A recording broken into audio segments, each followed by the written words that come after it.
Halo guys, apa kabar kalian semua? Semoga kalian tetap sehat selalu. Jumpa kembali bersama gua Bang Adi di sini. Dan video kali ini gua akan ngerangkum film yang berjudul Shutter Island. Film ini sendiri dibintangi oleh kakak gua sendiri guys, yaitu Leonardo DiCaprio.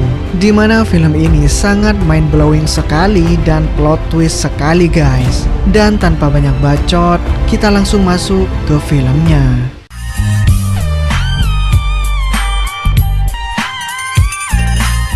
Kisah akan berfokus pada seorang marshal atau penegak hukum Amerika Serikat bernama Edward Daniels yang terlihat sedang mabuk laut.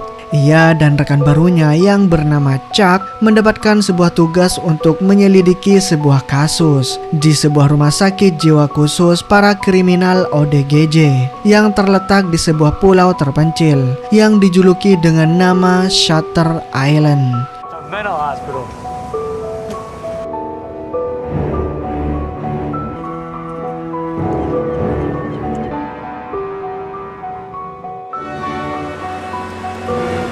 Setibanya di sana, Daniel dan Chuck disambut oleh seorang wakil sipir yang meminta mereka berdua untuk menyerahkan senjatanya sebagai bagian dari protokol keamanan. Yang entah karena gugup atau ada alasan lain, Chuck nampak kesulitan menarik sarung pistol dari celananya.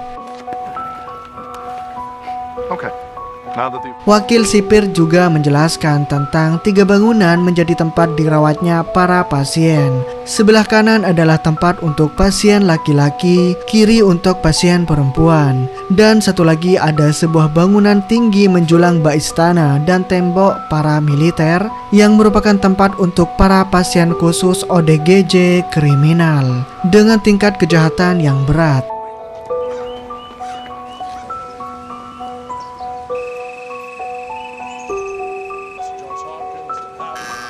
IDs, gentlemen.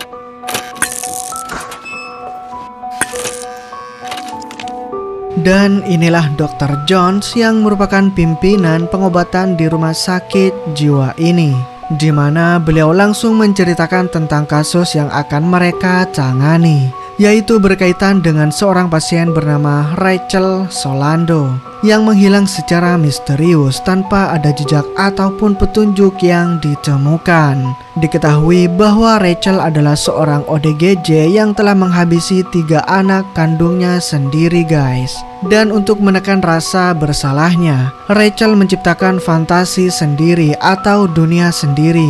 Namun yang paling menarik adalah ia memiliki IQ yang sangat tinggi atau bisa dikatakan jenius karena mampu merangkai skenario secara terperinci dan mendetail seperti menganggap rumah sakit ini adalah rumahnya dan memberikan peran masing-masing kepada semua pengurus rumah sakit dengan peran seperti ada yang jadi tukang masak, ada yang dianggap jadi pengantar susunya, pengantar surat, kurir JNT, Gojek dan lain sebagainya.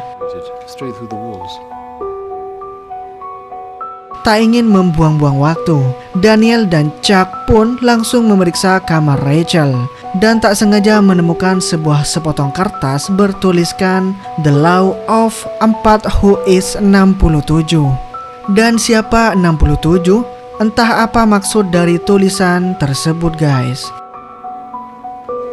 Excuse me, doctor. Kemudian Daniel dan Chuck pun diajak melakukan penyisiran bersama dengan para penjaga, di mana wakil sipir menjelaskan bahwa kasus hilangnya Rachel ini dianggap sangatlah tidak masuk akal karena pintu dan jendela masihlah utuh dan para sipir selalu berjaga selama 24 jam penuh serta tidak ditemukan bukti sedikit pun tentang usaha pelarian yang Rachel lakukan. Saat malam tiba, semua staf rumah sakit dikumpulkan untuk dilakukan interogasi, di mana salah satu karyawan mengatakan bahwa ia terakhir kali melihat Rachel di sesi terapi dengan seorang psikiater bernama Dr. Sehan yang kebetulan sedang pergi berlibur tepat saat Rachel dilaporkan menghilang. Daniel pun meminta Dr. Jones untuk menghubungi sang psikiater alias Dr. Sehan Namun sayangnya panggilan telepon tersebut terganggu akibat cuaca buruk yang sedang terjadi saat itu. Selanjutnya, Daniel pun meminta berkas dan data seluruh staf di rumah sakit ini. Namun, Dr. John tidak bisa memberikannya dengan alasan privasi. Bullshit out of the question! Bullshit! Karena hal itu, Daniel menjadi kesal sendiri dengan Dr. Jones dan rekan-rekannya di sini guys, yang malah mempersulit penyelidikan mereka.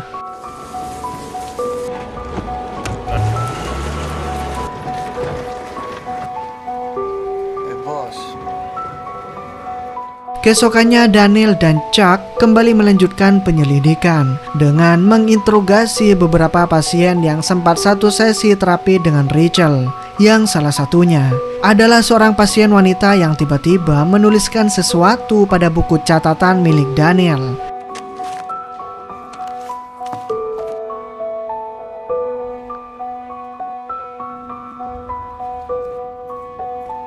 Setelah interogasi selesai, Daniel dan Chuck mengobrol berdua saja. Tepat saat hujan lebat sedang turun, di mana Daniel akhirnya berkata jujur tentang maksud dan tujuannya menerima tugas ini, yang ternyata bukan semata-mata tertarik dengan kasus hilangnya Rachel, melainkan ingin menemukan keberadaan satu pasien bernama Andrew Ladis, yang merupakan tersangka yang sudah menghabisi nyawa istri tercintanya. Entah seperti apa kronologinya. Intinya sih, Andrew Ladis ini diketahui adalah seorang kriminal ODGJ yang suka sekali berbuat kejahatan yang berkaitan dengan api. Dan suatu hari, Andrew ini membakar sebuah gedung apartemen yang menjadi tempat tinggal Daniel dan istrinya, yang pada akhirnya istri Daniel tewas dalam insiden tersebut guys. Been on the beat for a long time. Dari informasi terakhir yang Daniel dapatkan, sosok si Andrew Ladis ini dibawa ke rumah sakit jiwa khusus kriminal, tepatnya di pulau tempat mereka berada saat ini. Namun ada kecurigaan bahwa Dr. Jones dan seluruh staf rumah sakit sengaja menyembunyikan keberadaan si Andrew Ladis.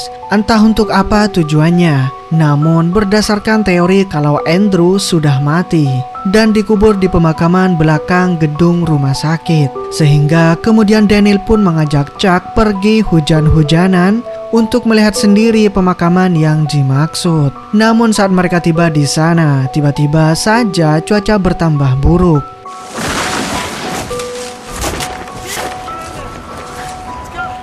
Mereka pun berlindung di sebuah bangunan tua dekat pemakaman, di mana disitulah Daniel bercerita tentang masa lalunya yang pernah menjadi tentara angkatan darat, yang dengan basic dan pengalaman itulah Daniel menceritakan sebuah teori menarik tentang rumah sakit jiwa ini yang melakukan praktek pengobatan ilegal seperti cuci otak dan lain-lain. Secara garis besar tujuan Daniel menerima tugas ini adalah untuk memastikan dua hal.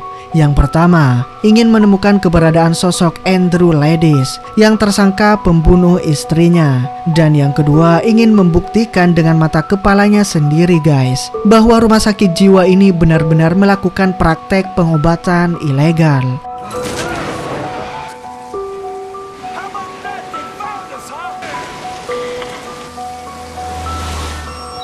Beralih ke Dr. Jones yang sedang melakukan rapat dengan dewan rumah sakit terkait jumlah para pasien yang ada di tempat ini, di mana Daniel dan Chuck yang kebetulan sudah kembali dari hutan pun tak sengaja menguping pembicaraan mereka tentang keseluruhan pasien yang berjumlah 66 orang.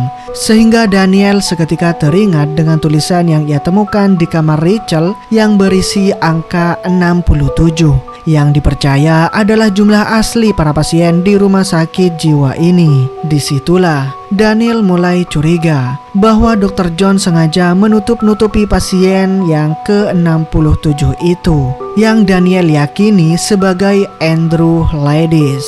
Namun meski Daniel sudah mendesaknya agar mau jujur, Dr. Jones tetap pada pendiriannya yang mengatakan bahwa pasien di rumah sakit ini hanya berjumlah 66 orang saja. dan tidak ada pasien dengan nama Andrew Ladis seperti yang Daniel sebutkan. Tak lama mereka pun mendapatkan sebuah kabar baik tentang Rachel yang sudah ditemukan dan sudah kembali ke kamarnya dengan kondisi masihlah utuh.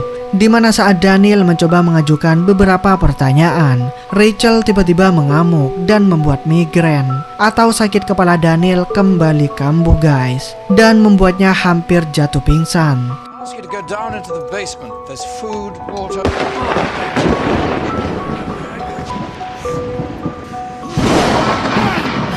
Keesokan paginya, seluruh staf rumah sakit dibuat kocar-kacir saat semua para pasien mengamuk akibat lampu kamar mereka telah mati yang disebabkan oleh cuaca buruk kemarin yang membuat generator mengalami kerusakan. Di mana kesempatan itulah yang dimanfaatkan oleh Daniel dan Chuck yang diam-diam masuk ke gedung terlarang khusus mengurung pasien kriminal, berharap dapat menemukan sosok Andrew Ladis yang mungkin disembunyikan di sana.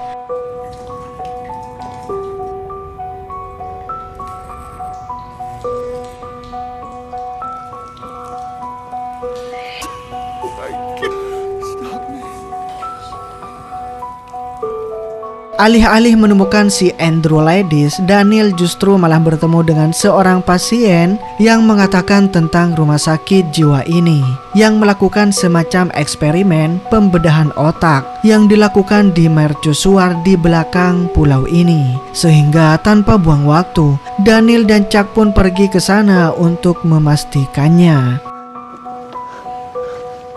Dan ya, mercusuar yang dikatakan oleh pasien barusan ternyata memang benar-benar adanya. Di mana Chuck yang takut bertindak terlalu jauh pun memilih untuk kembali ke gedung. Sementara Daniel tetap pada niatnya untuk mencari jalan menuju mercusuar tersebut. But I couldn't get to it. The tide was... Tak lama setelah mereka berdua terpisah, Daniel tiba-tiba dikejutkan oleh sesosok tubuh yang tergeletak di dasar tebing batu yang diyakininya sebagai Chuck yang mungkin tak sengaja terjatuh. Namun saat ia turun dan berada di sebuah tebing, tubuh itu tiba-tiba menghilang entah kemana.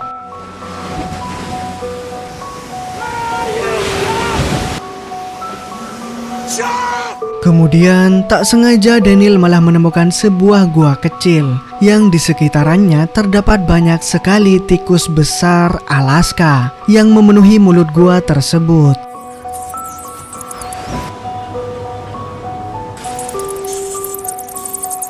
Dan sungguh alangkah bingungnya Daniel saat menemukan sosok wanita yang mengaku sebagai Rachel Solando yang asli. Sehingga ia pun menyimpulkan bahwa kemungkinan besar Rachel yang sempat ia temui dan sempat mengamuk kepadanya tempo hari adalah Rachel palsu yang sengaja disetting oleh Dr. Jones untuk membuat Daniel menyudahi penyelidikannya.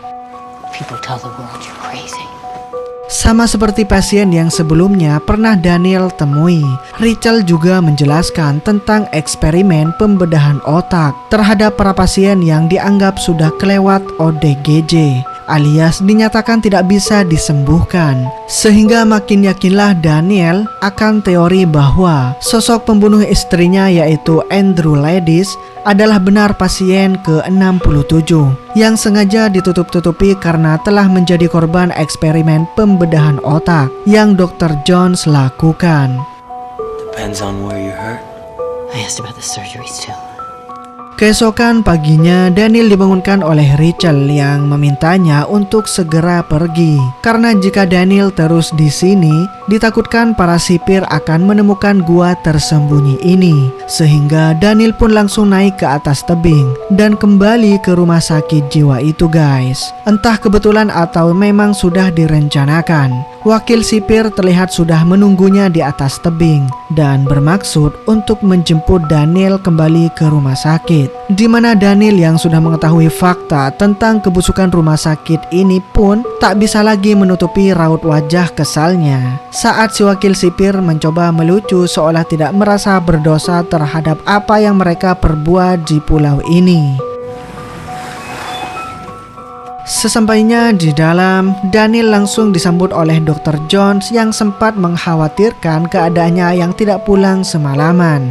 Penasaran dengan kemana perginya sang partner alias si Chuck, Daniel pun mencoba menanyakan keberadaannya kepada Dr. Jones. Yang sungguh betapa terkejutnya Daniel saat mendengar jawaban dari Dr. Jones yang mengatakan bahwa Daniel tidak pernah punya partner dan datang ke sini hanya sendirian saja. Entah permainan macam apa yang sedang Dr. Jones mainkan. Daniel memilih untuk tidak mempertanyakan lagi tentang keberadaan Chuck. Namun ia sangat yakin jika Chuck rekannya telah menjadi salah satu subjek percobaan mereka. Sehingga satu-satunya cara untuk membuktikannya adalah dengan pergi ke mercusuar yang menjadi praktek ilegal tersebut. Secara diam-diam Daniel pun menyelinap keluar dari gedung untuk bisa pergi ke mercusuar. Yang untuk sebagai pengalihan perhatian, Daniel pun bermaksud meledakkan mobil kesayangan milik Dr. Jones.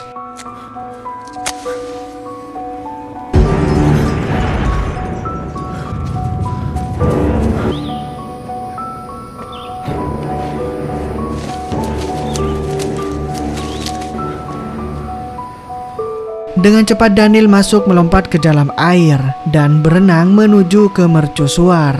Yang setibanya di atas permukaan, Daniel pun langsung melumpuhkan satu penjaga dan berhasil masuk ke dalam mercusuar tersebut.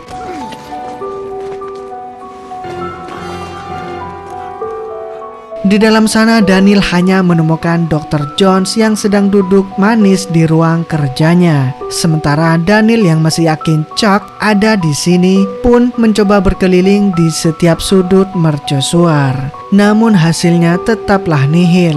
Melihat Daniel sudah semakin tak terkendali, Dr. Jones akhirnya memutuskan untuk mengungkapkan fakta dan kebenaran yang sesungguhnya, yang mungkin akan sangat membuat kita semua terkejut guys. Karena ternyata Daniel adalah pasien yang selama 2 tahun dirawat di rumah sakit jiwa ini. Dan ia adalah pasien yang ke-67. Yang ia tanyakan tidak lain dan tidak bukan adalah dirinya sendiri. Facing the truth of his action is highly intelligent, highly delusional.